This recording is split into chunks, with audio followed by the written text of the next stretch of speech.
you mentioned a minute ago about self-talk, right? Our self-talk plays such a massive part in our mindset and how we overcome anxiety, how we cope with anxiety, how we interact with the people around us on a daily basis. And if we don't even know how to talk to ourselves in a way that's kind, it's basic understanding. And it sounds so simple on the surface, but it is so complex. And we take for granted that because we have these conversations all the time and because we're talking about it more now, that people actually know what it means to work on your mindset or believe in yourself. You mentioned several things that brought up some things for me. On the one hand, if we understand athletics and we understand coaching and we understand that when a coach is working, like the importance of having a coach as an athlete, like Simone Biles or any top of the line athlete, they have coaches that really help them with their mindset. Because one thing that really impacted her chances at gold at the Tokyo Games, I believe, was she got the willies or she got something, the twisties that really stood in the way of her mindset, and she was not able to execute at the level that she's used to performing. And we all understand, wow, a coach really helped her get her mind straight, and she was able to do that, right? And it took therapy, it took a lot of work. But for the common people, like I'm not an athlete, I didn't belong on any team, I didn't have a coach. And I know the majority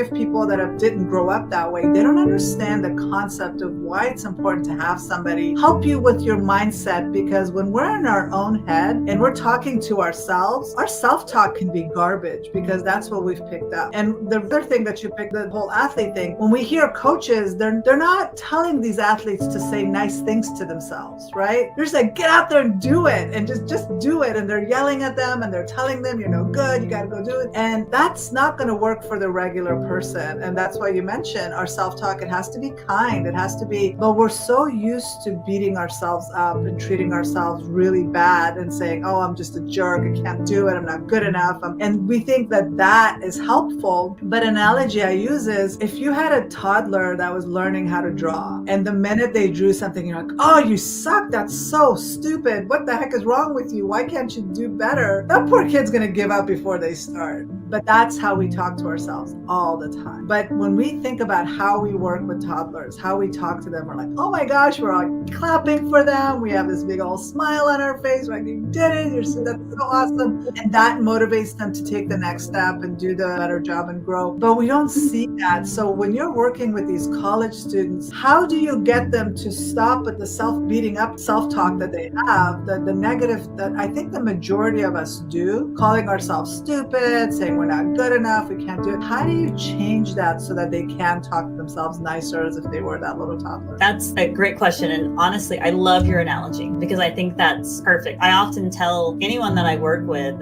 something similar of like, if someone else was speaking to you the same way that you talk to yourself, would you stay around that person, right? Would you interact with them? Would you go to them for advice? Would you go to them for any sort of conversation that mattered? And 9 times out of 10, the answer is absolutely not. No, I would never be around someone who spoke to me the way that I speak to myself. But so often when I even have that conversation with my students or with other clients, the first thing they do is like, they drop their shoulders, they drop their head, this moment of realization of, I never thought about it that way. But it is those little resources, those little strategies that we can easily start to add to our lives. Like with my students, I will often have them tell me one thing you're grateful for today, or turn to the person next to you and tell them one thing that happened today that made a difference or was important to you.